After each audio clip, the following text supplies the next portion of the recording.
Agencies हैं, चाहे ये दिल्ली पुलिस हो, चाहे ये एनआईए हो, चाहे एनफोर्समेंट डायरेक्टरेट हो, ये सरकार के हाथ में बिल्कुल कठपुतली बन गए हैं। यूपी की police is the largest organised criminal gang in this country.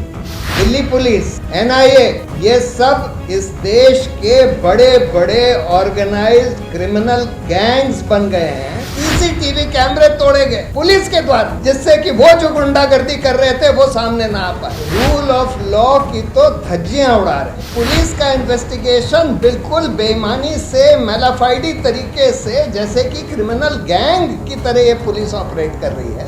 देखिए, जो आज इस देश में चल रहा है वो कानून का राज तो कहा नहीं जा सकता। आज तो बिल्कुल उल्टा चल रहा है। जो दंगई हैं, जो क्रिमिनल्स हैं, जो हिंसा करते हैं, जो सोशल मीडिया पे गाली गलौज करते हैं, उनको खुली छूट दी गई। जो अपनी आवाज उठा रहे हैं सरकार के खिलाफ, झूठे केस में फंसाकर, अरेस्ट करके, टॉर्चर करके, हर तरह से प्रताड़ित किया जा रहा है।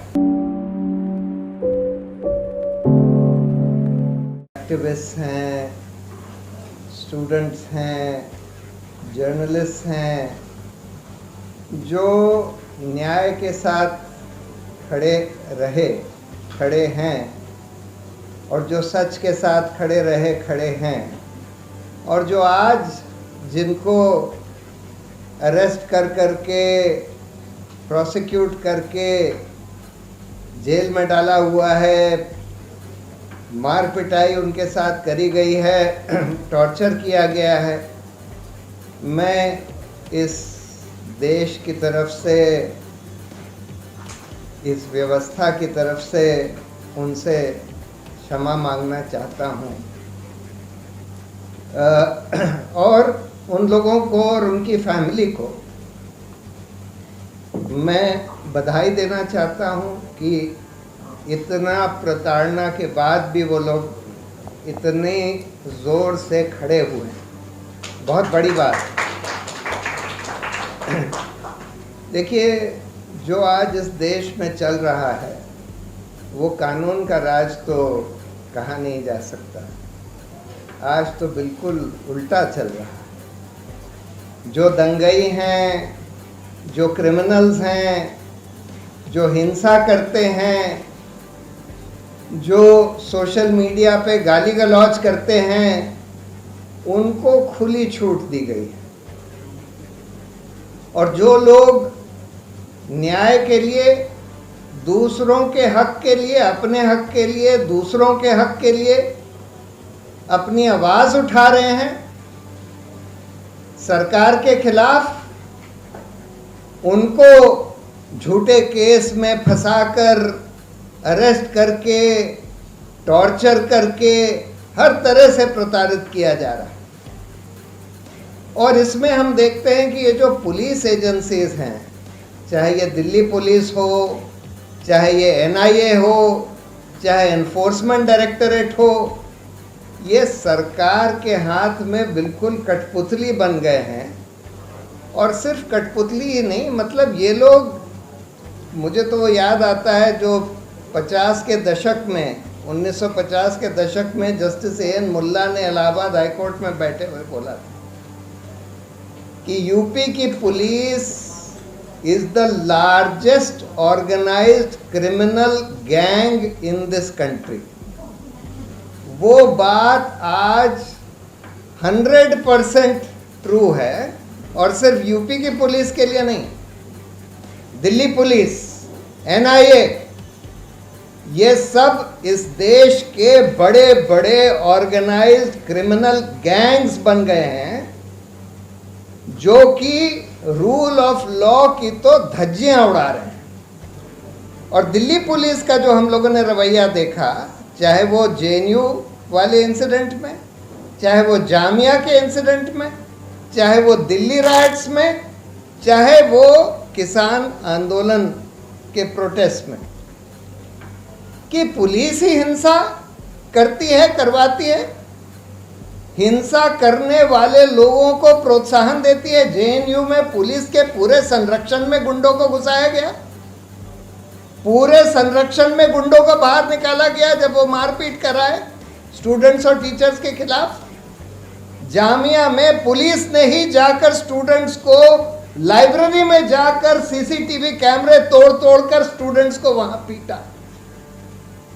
और दिल्ली राइट्स में भी कितने वीडियोस आ चुके हैं कि दिल्ली पुलिस के अफसर जो हैं, जमीन में पड़े हुए लोग जो बहुत बुरी तरह से घायल हैं, उनको पीट रहे हैं और कह रहे हैं कि तुम जय श्री राम बोलो और ये बोलो वो बोलो, और उनमें से एक लड़का मर भी गया। सीसीटीवी कैमरे तोड़े गए पुलिस के द्वारा, जिससे कि वो जो गुंडागर्दी कर रहे थे वो सामने ना आ पाए। और फिर जो लोग जिन्होंने दंगे करवाए, जिनके वीडियो हैं, ये कहते हुए कि भाई हम कानून व्यवस्था अपने हाथ में ले लेंगे, कपिल मिश्रा जैसे लोग, गोली मारो सालों को, इस तरह के लोगों को पूरी खुली छूट दी गई। और आज तक खुली छूट दी गई है कि वो अभी भी परसों यही कह रहा है कि मैं फिर से यही करूंगा। तो और उल्टा जो लोग बिल्कुल अहिंसात्मक तरीके से प्रोटेस्ट कर रहे थे, चाहे वो सीएए के खिलाफ, चाहे वो ये जो फार्म लॉस के खिलाफ, उन लोगों के खिलाफ झूठे केस बना बना कर उनको अरेस्ट किया जा रहा है। DPSG, Delhi protest solidarity group, एक व्हाट्सएप ग्रुप बनाया गया प्रोटेस्ट को हेल्प करने के लिए, सपोर्ट करने के लिए। बिल्कुल ठीक प्रोटेस्ट थे, मैं तो गया था कई प्रोटेस्ट में, मैंने भाषण भी दिए थे और मैंने देखा था कि कितना पीसफुली हो रहे हैं, कोई ऑब्स्ट्रक्शन नहीं हो रहा था रोड का। इवन शाहीन बाग में जो प्रोटेस्ट हुए, कोई ऑब्स्ट्रक्शन नहीं था रोड का, वो तो पुलिस ने पूरी रोड बंद कर दी थी। बहुत चौड़ी रोड थी, थोड़े से उसमें एरिया में प्रोटेस्ट हो रहे थे। और वहां पर छोटे छोटे बच्चों को संविधान पढ़ाया जा रहा था, ह्यूमन राइट्स के बारे में सिखाया जा रहा था, बिल्कुल पीसफुल तरीके से सब कुछ हो रहा। और जो एक व्हाट्सएप ग्रुप बना इन प्रोटेस्ट को सपोर्ट करने के लिए, वो कहते हैं कि जो लोग इस व्हाट्सएप ग्रुप में थे वो लोग सब इस कॉन्स्पिरेसी में शामिल थे कि दिल्ली में दंगे करवाए जाए। हम भारत के लोग एक और ग्रुप बना जिसका मकसद ये था कि भाई हिंदुस्तान में लोकतंत्र को बचाया जा सके, हमारे संविधान को बचाया जा सके। उनके खिलाफ केस बना रहे हैं कि भाई आप लोग दंगे करवा रहे थे। तो ऐसे केस में कोर्ट्स का बहुत अहम रोल होता है। देखिए, कोर्ट्स जो हैं उनकी ड्यूटी है ये देखना कि इस देश में कानून का राज चले। और जहां ये बिल्कुल साफ जाहिर है, साफ दिख रहा है कि पुलिस का इन्वेस्टिगेशन बिल्कुल बेईमानी से, मैलाफाइडी तरीके से, जैसे कि क्रिमिनल गैंग की तरह ये पुलिस ऑपरेट कर रही है, कि जो दंगई लोग थे, जो हिंसक लोग थे, उनके साथ मिलकर गैंग की तरह ऑपरेट कर रही है।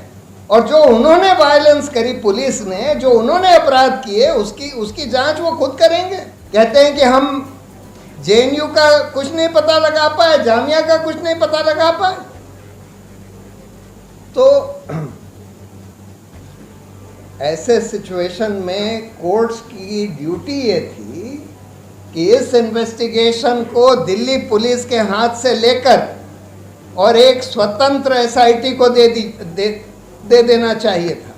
वो दिल्ली हाई कोर्ट कर सकता है, सुप्रीम कोर्ट भी कर सकता है, और इनको सुओ मोटो करना चाहिए था। जब ये सब चीज़ें बिल्कुल रिट लार्ज हैं, सब जगह दिख रही हैं, एकदम क्लियर है, as clear as daylight, तो हाई कोर्ट और सुप्रीम कोर्ट दोनों की ड्यूटी थी कि भाई ये इन्वेस्टिगेशन बेईमानी से हो रहा है, इनोसेंट लोगों को पकड़ा जा रहा है, जो गिल्टी लोग हैं उनको पूरी खुली छूट दी गई है, और ये इन्वेस्टिगेशन हम ट्रांसफर करते हैं।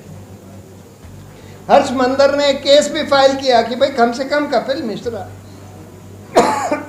पर FIR तो रजिस्टर कराइए, लेकिन वो नहीं करवाया गया। और वो केस जो है, जो पहले जज डील कर रहे थे जस्टिस मुरलीधर, उनका ओवरनाइट रातों रात ट्रांसफर कर दिया गया पंजाब, और फिर चीफ जस्टिस ने, दिल्ली हाई कोर्ट के चीफ जस्टिस ने खुद ले लिया, और तब से वो केस एडजर्नी होता जा रहा। उस केस में ही हाई कोर्ट ये कह सकता था, कहना चाहिए था कि ये इन्वेस्टिगेशन तो बिल्कुल बेईमानी से हो रहा है और इसलिए ये इन्वेस्टिगेशन दिल्ली पुलिस के हाथ में नहीं छोड़ा जा सकता। इसके लिए हम बिल्कुल एक इंडिपेंडेंट एसआईटी बनाएंगे जो हमारे कोर्ट के निगरानी में काम करेगी, लेकिन वो नहीं किया गया। दूसरी रिस्पॉन्सिबिलिटी कोर्ट की ये है कि जहां ये देखे, जैसे नवदीप का केस है या ये शिव कुमार का केस है या खालिद सैफी का केस है, कि जहां ये देखे कि भाई पहला तो आपने बिल्कुल बेबुनियाद अरेस्ट कर लिया, झूठा अरेस्ट कर लिया, या इसका केस है ये जो लड़की दिशा रवि, अरे दिशा रवि का टूल किट में तो कोई ऑफेंस है ही नहीं, वो तो it's a case which is fit for quashing the FIR itself, it's a case eminently suited for quashing the FIR. इसी तरह से ये जो केस कैरावान के खिलाफ रजिस्टर किया गया है कि भाई आपने ये बोल दिया कि उस नवरीत जो फार्मर था उसको गोली मारी गई, आपने कुछ आई विटनेसेस का कोट करके ये लिख दिया और ये ऑफेंस है, इस पर एफआईआर रजिस्टर कर लिया। This case is also fit for quashing, इसमें कोई ऑफेंस नहीं है ये रिपोर्ट करना और ये कहना कि ये सेडिशन है वगैरह वगैरह, तो बिल्कुल टेक्स्ट बुक क्लासिक केसेस हैं क्वॉशिंग के। और नॉर्मली जब कोर्ट ये देखता है, चाहे वो बेल की प्रोसीडिंग में देखे, चाहे वो डिस्चार्ज की प्रोसीडिंग में देखे, चाहे वो ट्रायल की प्रोसीडिंग में देखे, जब कोर्ट को ये दिख रहा है कि भाई ये केस झूठा बनाया गया है, मेलाफाइडी बनाया गया है और इस जने को टॉर्चर किया गया है पुलिस कस्टडी में, तो कोर्ट की रिस्पॉन्सिबिलिटी है कि उन पुलिस ऑफिसर्स को ढूंढ के दंडित करे, आइडेंटिफाई करके दंडित करे। और ये जो पुलिस ऑफिसर्स जिन्होंने खालिद सैफी का टॉर्चर किया या इसका नवदीप का टॉर्चर किया या शिव कुमार का टॉर्चर किया, इनको तो लाइफ इम्प्रिजनमेंट होना चाहिए और कोर्ट की ड्यूटी है कि इनको तुरंत आइडेंटिफाई करके इनका तुरंत प्रोसिक्यूशन करा के इनको सख्त से सख्त सजा देनी चाहिए। जब 4, 6, 10 लोग पुलिस ऑफिसर्स को ऐसे सजा मिलेगी तब पुलिस का रवैया ये बदलेगा। आज उनको लगता है कि हम कुछ भी कर लें, कितना भी झूठा केस बना दें, फैब्रिकेट कर लें एविडेंस। भीमा कोरेगांव में इन लोगों के कंप्यूटर में एविडेंस प्लांट किया गया, ये अमेरिका की एजेंसी की रिपोर्ट आई है कि इनके कंप्यूटर में एविडेंस प्लांट किया गया जिसके आधार पर इनको अरेस्ट किया गया, पुलिस ने ही प्लांट किया। ऐसे केस में इन लोगों को आइडेंटिफाई करके इनका प्रोसिक्यूशन होना चाहिए। कुछ लोगों का होगा तब फिर ये बंद हो जाएगा, नहीं तो इनको लगता है कि हमारे लिए तो कोई रिस्क है ही नहीं, कुछ भी कर दो, झूठा केस बना दो, मार पिटाई कर दो, टॉर्चर कर लो, कुछ भी कर दो, हमें कुछ नहीं होगा। जब तक ये इम्प्यूनिटी की फीलिंग नहीं तोड़ी जाती, और उसको तोड़ने के लिए ये जरूरी है और कोर्ट्स का राइट भी है, उनकी ड्यूटी भी है कि इस इम्प्यूनिटी को तोड़ें, और उसको तोड़ने के लिए इन ऑफिसर्स को आइडेंटिफाई करके इनको सख्त से सख्त सजा होनी चाहिए। एनीवे, अब फॉर्चुनेटली अब हम लोग देख रहे हैं कि कोर्ट्स का भी थोड़ा थोड़ा रवैया बदल रहा है। आज नवदीप कौर की बेल हुई, उस दिन दिशा रवि की बेल हुई। अब मुझे पूरा विश्वास है कि शिव कुमार की भी बेल हो जाएगी, लेकिन इसके आगे जाने की ज़रूरत है। इन पुलिस ऑफिसर्स को आइडेंटिफाई करके, ढूंढ के आइडेंटिफाई करके, एक को भी नहीं छोड़ना चाहिए। इन सब को पकड़ के जेल के सलाखों में सड़ाने की ज़रूरत है, जिन लोगों ने इस तरह के झूठे केस बनाए हैं। और इसलिए आई होप कि नेक्स्ट स्टेप बेल के अलावा या डिस्चार्ज या एक्विटल के अलावा जुडिशरी का नेक्स्ट स्टेप ये होना चाहिए, और शायद होगा भी, कि इन ऑफिसर्स को आइडेंटिफाई करके इनको पनिश किया जाए।